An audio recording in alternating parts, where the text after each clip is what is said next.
including for transportation, for energy, and for agricultural products as well. So this is another great trade deal thanks to President Trump. Was Tulsi Gabbard involved in a domestic law enforcement search in Georgia? Tulsi Gabbard has been tapped by the President of the United States to oversee the sanctity and the security of our American elections. She's working directly alongside the FBI Director, Kash Patel. This is a coordinated whole-of-government effort to ensure that our elections, again, are fair and transparent moving forward. I don't see anything wrong with the President tasking a cabinet member to pursue an issue that most people want to see solved. Maybe you don't, but I know many Americans do want to make sure our elections are protected, and that's what Tulsi Gabbard is focused on doing. Can you talk about the Clintons, Caroline? Is there something specific that the president has concerns about that led him to ask the Director of National Intelligence to go down to Fulton County? I just explained the president's concerns with voting in this country, and it's something that he wants to see solved for future elections, and I think that's something all Americans can get behind. Trump has called President Petro drug dealer, thug, lunatic, and President Petro has called the American army to not pay attention to President Trump. Do you think President Trump had a hope that this relationship could be fixed? I think the president invited President Petro and accepted that offer for him to meet President Petro, and the president spoke a few weeks ago. As you know, President Petro said he'd love to come to Washington. President Trump said, sure, come. So I think that speaks for itself, and again, I'm sure the president will provide a readout of that meeting.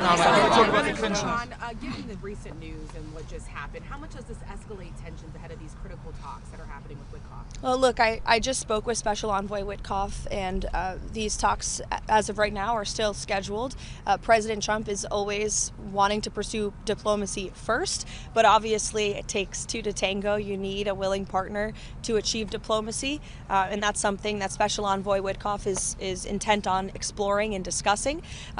As always, though, of course, the president has a range of options on the table with respect to Iran as commander-in-chief. I think they learned that quite well last year with the strike in Operation Midnight Hammer, which was wildly successful and obliterated their nuclear capabilities. But those talks will continue later this week as far as we're concerned right now.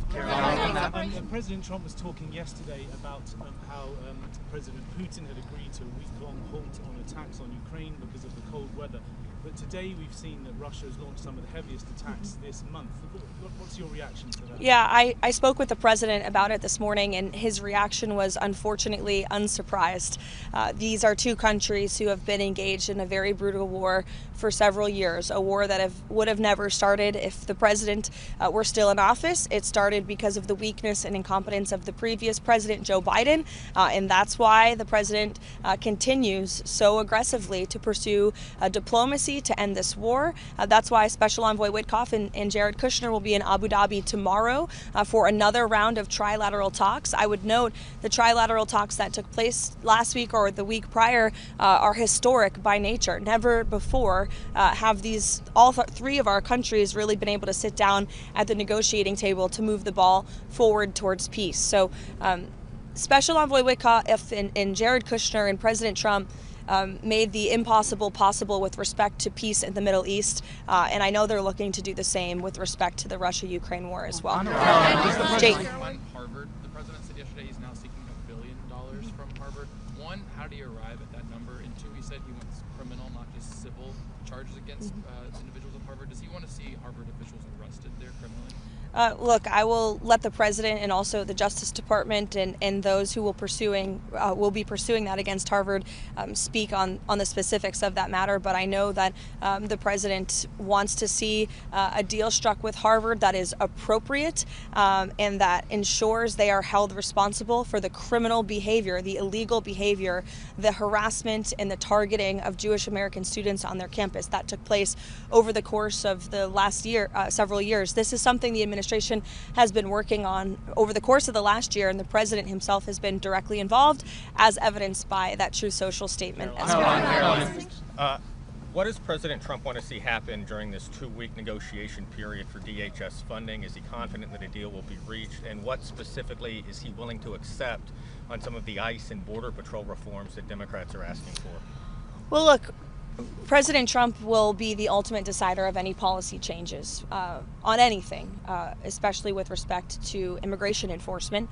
What I will tell you is the president is never going to waver in enforcing our nation's immigration laws and protecting the public safety of the American people in his ardent support of ICE and Customs and Border Patrol, who unfortunately the Democrat Party has made a decision to demonize. I heard Senator Schumer referring to them as Donald Trump's Nazi secret police force, I believe, were his words. I don't recall that same language being used when President Obama was in the White House and was deporting millions of illegal aliens from our country using this very same agency and these very same agents, who, by the way, have jobs because of the laws that were passed by Congress. So as for policy discussions that will take place, Congress will have those. The president will decide on those. You saw yesterday Secretary Noem announced that DHS agents on the ground in Minnesota will begin using and wearing body cams. That's something DHS is looking to roll out nationwide, assuming they have the funding for it.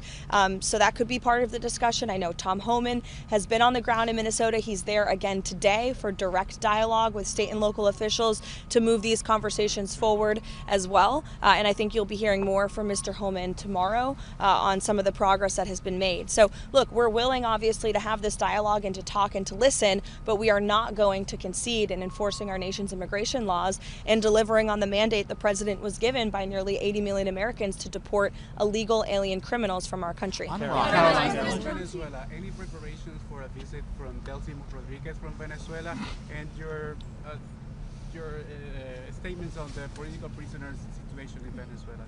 Sure. I don't have a date for a visit at this time. I know it is something that has been discussed, but no firm plans at this point. As for the release of the political prisoners, the president and this entire White House, and I think the whole country, should be very pleased to see that. It's a commitment that Ms. Rodriguez made, and she has kept, and we expect her to continue to keep it. Does the president welcome? Is the administration still expecting ICE agents during the Super Bowl? And what are the comments from President Donald Trump regarding what Bad Bunny said during the Grammy Awards, ICE out? I have not spoken with ICE or the Department of Homeland Security or Secretary Noem with respect to enforcement at the Super Bowl, so I don't want to speak on a topic that I don't have knowledge on. I'm sorry, but I would defer you to them. Bad Bunny? I'm sorry? On the statements of Bad Bunny saying ICE out. Yeah, I mean, look, I think it's very ironic and frankly sad to see celebrities who live in gated communities with private security, with millions of dollars to spend protecting themselves, trying to just demonize, law enforcement, public servants who work for the United States government to enforce our nation's laws. And you didn't hear this same type of uproar from celebrities in Hollywood when the previous administration allowed an invasion of our nation's borders and allowed innocent women and girls like Jocelyn Nungare and Laken Riley to be killed and raped and murdered at the hands of people who should have never been in our country in the first place. And now you have law enforcement who are simply trying to do their jobs to remove violent predators like those who took the lives of innocent Americans. There was no uproar from Hollywood and the elitist crowd at the Grammys then, but there is now, and I think that speaks to the unfortunate irony that we're seeing in Hollywood. Caroline, talk about the Clintons. I'm sorry?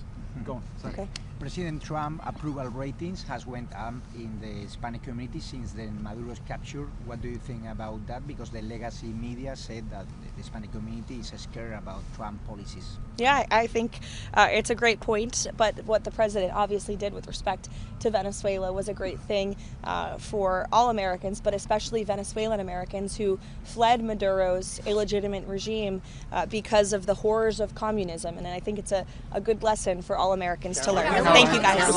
Thank you, Caroline. Thank you.